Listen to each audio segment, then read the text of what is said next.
दोस्तों, देश में आम चुनाव हो रहे हैं। हर राजनीतिक दल अपने तरीके से सत्ता पाने की कोशिशों में जुटा हुआ है। एक तरफ वर्तमान सरकार है जो अपने 2 कार्यकाल के बूते पर तीसरे कार्यकाल के लिए दावेदारी ठोक रही है। दूसरी तरफ अन्य दूसरे राजनीतिक दल हैं जो वर्तमान सरकार को तीसरे कार्यकाल के लिए सत्ता में आने से रोकने का प्रयास कर रहे हैं। देश की सबसे बड़ी सरकार चलाने के लिए हर कोई जतन कर रहा है जिससे मतदाता को लुभाया जा सके। एक तरफ 400 पार का नारा है और हर चीज़ की गारंटी है, तो दूसरी तरफ हर चीज़ को झूठ बताया जा रहा है और सवाल पूछा जा रहा है कि अगले कार्यकाल के लिए सत्ता प्राप्त करने से पहले ये तो बताइए कि पिछले 1 दशक में क्या किया जो आम लोगों के जीवन में बदलाव ला रहा हो। घोषणा पत्र चुनावी प्रक्रिया का एक महत्वपूर्ण उपक्रम जो न हो तो कुछ अधूरा सा लगता है। इसकी अहमियत का अंदाज़ा इसी बात से भी लगाया जा सकता है कि राजनीतिक दल हर छोटे बड़े चुनाव के समय इसको जारी करते रहते हैं। इसका महत्व तो इसलिए भी है क्योंकि राजनीतिक दलों को जनता को उलझा कर रखने की आदत होती है। ऐसे में कोई भी दल विकास या फिर आम जनमानस के जीवन को बेहतर बनाने के लिए क्या करेगा, इसका लिखित दस्तावेज होता है जिसको हर दल और नेता अपनी सोच समझ और विचारधारा को आधार बनाकर तैयार करते हैं। भले ही राजनीतिक दलों ने आपस में मिलकर घोषणा पत्र जारी करने और उसके आधार पर जनमत तैयार करने जैसे महत्वपूर्ण विषय को आपस में मिलकर अप्रासंगिक कर दिया हो, उसके बाद भी इसकी महत्ता का अंदाजा इस बात से लगाया जा सकता है कि जब भी विपक्षी दल अपना घोषणा पत्र जारी करता है, उसके ठीक कुछ देर बाद इस पर बात करते हुए इसे एक राजनीतिक के साथ जोड़ देते हैं जिसे स्वतंत्रता आंदोलन में उसकी भूमिका के लिए सबसे ज़्यादा भरा बुरा कहा जाता है।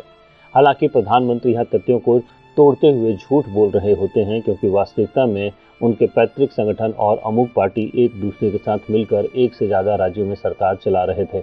2024 के आम चुनाव के लिए भी पक्ष विपक्ष और सहयोगी विरोधी लगभग सभी प्रकार के दलों ने अपने घोषणा पत्र जारी कर दिए हैं। सत्ता पक्ष के घोषणा पत्र के अलावा लगभग सभी दलों ने युवाओं, कामगारों और रोजगार की बात कही है। कोई बेरोजगारी भत्ते की घोषणा कर रहा है तो कोई 1 करोड़ नौकरियों का वादा कर रहा है। इसके उलट 10 साल से सत्ता पर काबिज राजनीतिक दल रोजगार पर बात ही नहीं कर रहा है, जबकि पहले चुनाव में वह बेरोजगारी को मुद्दा बनाकर ही सत्ता तक पहुंचा था। सवाल उठता है कि जब सत्ताधारी दल गरीबी, रोजगार, महंगाई जैसे विषयों को अपने घोषणा पत्र का हिस्सा नहीं बना रहे हैं तो फिर वो किन मुद्दों पर चुनाव लड़ रहा है। चुनावी शोर राजनीतिक जुगाली से ज़्यादा कुछ नहीं है क्योंकि राजनीतिक दलों को उनके द्वारा किए गए वादों को भूल जाना बहुत आसान है। ऐसे में घोषणा पत्र एक लिखित दस्तावेज होता है जो बताता है कि कौन सा राजनीतिक दल सत्ता में आने के बाद क्या करेगा। ऐसे में केवल चुनाव के समय ही नहीं बल्कि बाद में भी इसे संभाल कर रखा जाना चाहिए ताकि अपने प्रतिनिधि और सरकार से सवाल पूछने में आसानी बनी रहे। यही लोकतंत्र का तकाजा भी है और आम आदमी की वोटर की जिम्मेदारी भी। सवाल उठता है कि आखिर घोषणा पत्र के आधार पर जब कोई काम ही नहीं करता तो फिर इसको जारी क्यों किया जाता है या फिर इसकी इतनी महत्ता क्यों दी जाती है। सीधा सा जवाब है कि मतदाता को भ्रमित करने के लिए। तो फिर 5 किलो राशन या फिर 1 नौकरियों का वादा या फिर किसान कर्ज माफ़ी हो या फिर कोई भी ऐसी बात जो किसी भी राजनीतिक दल ने अपने घोषणा पत्र में लिखी हो और सरकार बनने के बाद उसे पूरा न किया हो, तो उस दल पर कानूनी कार्रवाई का भी प्रावधान किया जाना चाहिए जिससे कि कोई भी राजनीतिक दल मतदाता से झूठ न बोल सके।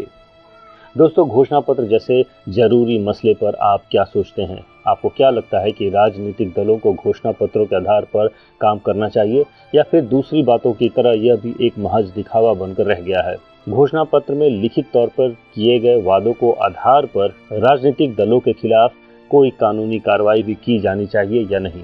आप इस मसले पर क्या सोचते हैं? भले ही आपकी राय पक्ष में हो या विपक्ष में, आप जो भी सोचते हो अपनी राय जरूर रिकॉर्ड करें मोबाइल वाणी पर अपने फ़ोन से नंबर 3 का बटन दबाकर या फिर मोबाइल वाणी ऐप में ऐड का बटन दबाकर, क्योंकि मोबाइल वाणी विश्वास करती है कि बोलेंगे तो बदलेगा। आप सुन रहे थे पक्ष विपक्ष। मैं हूँ राजीव। नमस्कार।